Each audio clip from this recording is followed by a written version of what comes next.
Well, I was just on YouTube scrolling and I just come across this cycling influencer I'd never seen before.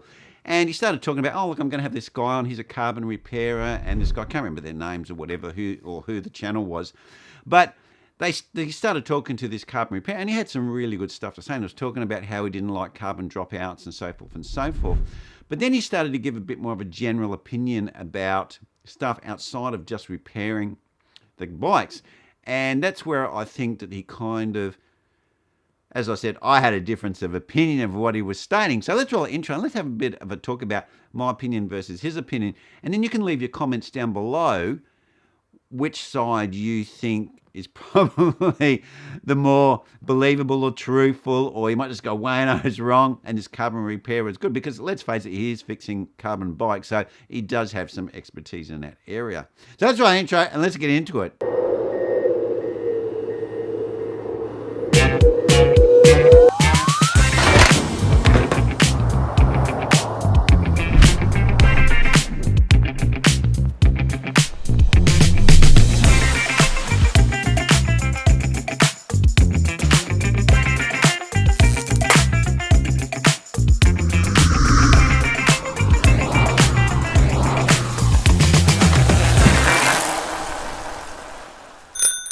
Well, the first thing he was talking about was aluminium inserts, where it comes to the rivets that are fitted in, where you put your cages on for your drink bottles, and aluminium components in association with carbon.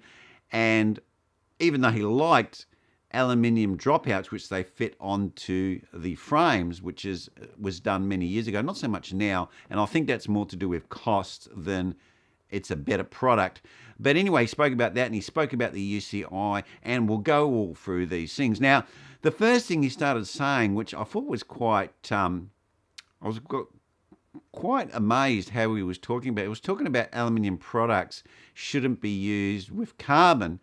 Now, he's right there, but the reasoning he gave behind that is a reason, but it's not the main reason. And I partially disagree with him there. And what it was, he was saying, hey, look, when you glue something into, a dissimilar product, they expand at different rates. And this puts a lot of stress on the bonding and the glues and all that sort of stuff. And that is true. But generally, you can bond stuff. And if you're using a bonding agent, normally that has some ability to flex. And that's in all sorts of industries if they bond dissimilar products. So that's not something that new. But that is not really the main reason why you shouldn't put aluminium with carbon frames. The main reason is because they are both at two ends of the periodic scale. And what that means is they're highly reactive with each other. So what will happen is they basically create electrolysis. And especially if you get water, which bikes are used in that environment, in water, then you get this electrolysis happening, and then you have the corrosion starting. Once the corrosion starts, it's very hard to control, especially if it's on an interface, because the water gets in there, it gets trapped there by capillary reaction, starts the corrosion, and then you just can't stop it. And that is the biggest negative to using aluminium with carbon. So what the bike industry did is they put a barrier there, which is usually a fiberglass barrier. But what we've seen with cut-ups is that they even have a problem putting that piece of fiberglass in the right spot as a barrier. Like, it might only half cover the part where the aluminium is in contact with the carbon. So that comes back again to a quality control product of the manufacturers not even being able to lay a piece of fiberglass in the right spot. So that's where I kind of partially disagreed with him. And then he started talking about a more general sense about the UCI and how the UCI was a good thing and how it moderates the bicycle industry and all of this sort of stuff. Now, I must admit, from what I know about the UCI, I think that's totally incorrect. And the reason why I say that is because the UCI is not a quality assurance body. They're not someone who's checking the frames are meeting a standard. Well, they are. Well, the standard is a design standard. It's not a manufacturing standard. So it is meeting a standard, but it's not meeting a manufacturing standard. All they care about is that the design is within certain parameters. Like, for instance, you might have a race car and it has a wing on the back, and the wing can't be more than 1.5 meters. If it is, it can't race. And it's basically the same sort of rule. They don't look at how the wing's made, the quality of the wing, how it's attached. They just go, hey, look, it's over 1.5 meters. you can't use that car in the race. So that's basically how the UCI, they're like kind of rules to allow you to race, and the frames and the design of the frames must meet in certain. They've probably got some sort of casing or box that they put around the frames, and if that casing doesn't fit on, it fails. And that's pretty common that they have these sorts of test rigs they put on, and if it doesn't comply, then they won't endorse the frame. And what you need to also understand is it's a type test. It's not a batch test. It's not a testing every frame. They just test one of that design. So what the manufacturer will is they'll just give them one frame. They make sure that they put probably they've got test boxes or test rigs that they put around it. They go, yeah, it meets it. The UCI sticker goes on. It doesn't mean you're getting a better bike in any way. There could be a bike that doesn't conform to the UCI, and that bike could be made far, far better. So it's not a conformance as such as, hey, look how the carbon been laid up, is the bottom bracket whole within spec. They don't look at any of that stuff. So that's where I think that this carbon repairer was a little bit off the mark with that. And we've also seen instances of the UCI not applying their rules in a equitable way. And I've got a big issue with that as well. I think that encourages people to break the rules, and then it kind of depends on this favoritism of who they're going to ping for that rule. And I think that's another criticism of the UCI.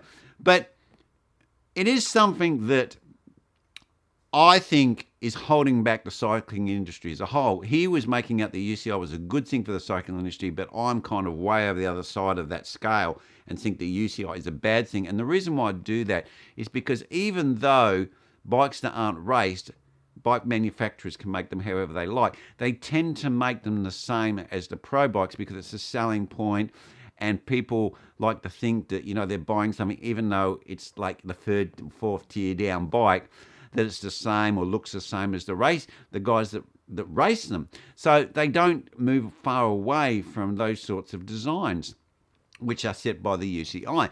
But I do think that cycling is something where it's the rider and the vehicle. It's like they both need to work to get you from point A to point B, which is the finish line. And if they relaxed a lot of the rules, I mean, obviously you can't relax every rule. There's certain rules you need to have, like the wheel size and all that, to keep those, because that can give you a massive advantage.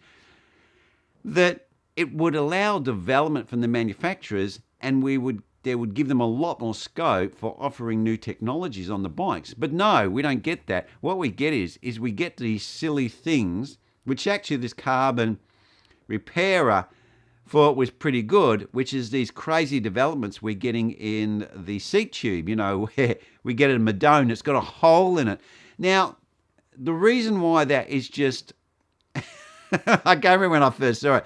It's just a silly idea, because what you're doing is you're making a device that had a straight tube that is easy to manufacture, its strength, you can actually, with the layups and that, you can make it flex more, whatever. You can have a simple attachment, easy for adjustment. No, they've complicated the whole thing now, and they've actually broken the double triangle, which, by the way, he actually got wrong when he was explaining the triangle.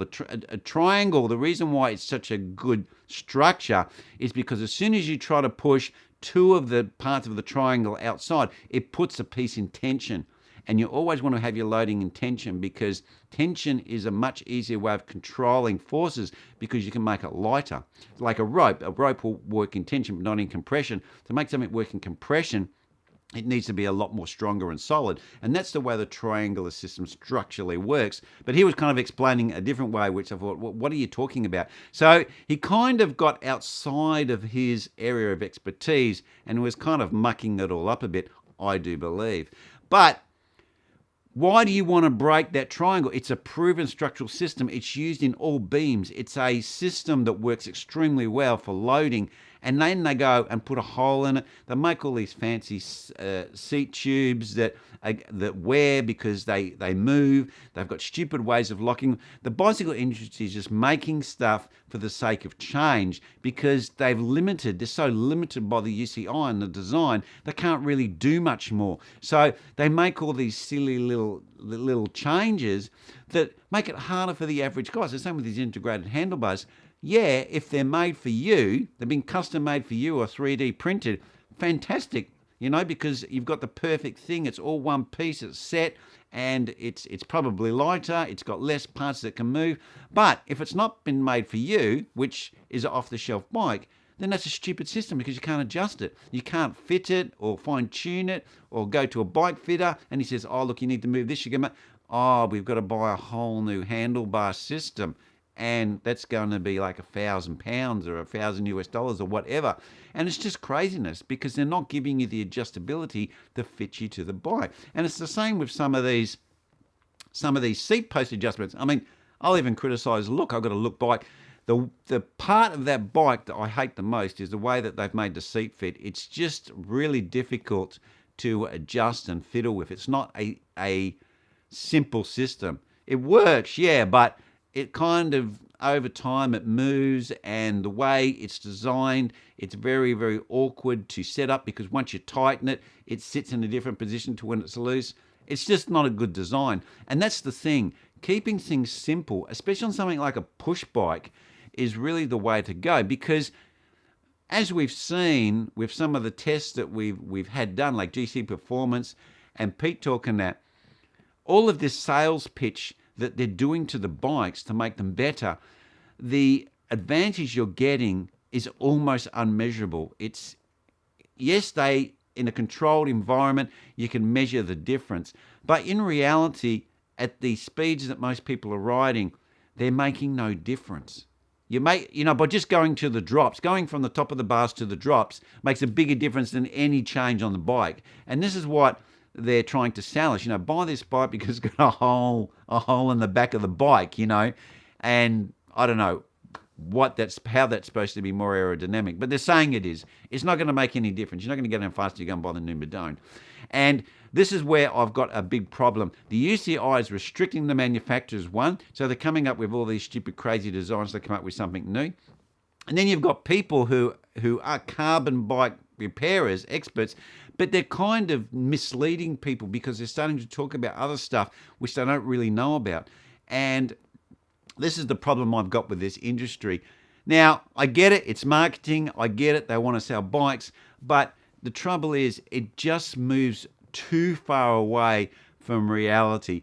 And then when you actually speak the truth or you challenge it or you ask for some information from the manufacturers, then they lose their mind and they want to sue you. It's just insane. Well, anyway, that's where I'm going to leave it, guys. Now, you let me know down below, what is your thoughts on the UCI, the bike industry, holes in the frame like the Trek Madone, and do you think that this is really about moving technology forward, or do you think these designers are just bored? What do you think it is? Or do you think maybe Wayno's is wrong and you got to give me a bit of a serve and you reckon this bike repairer is the duck's guts and knows what he's talking about? Anyway, guys, that's where I'm going to leave it, and I'll see you next vid.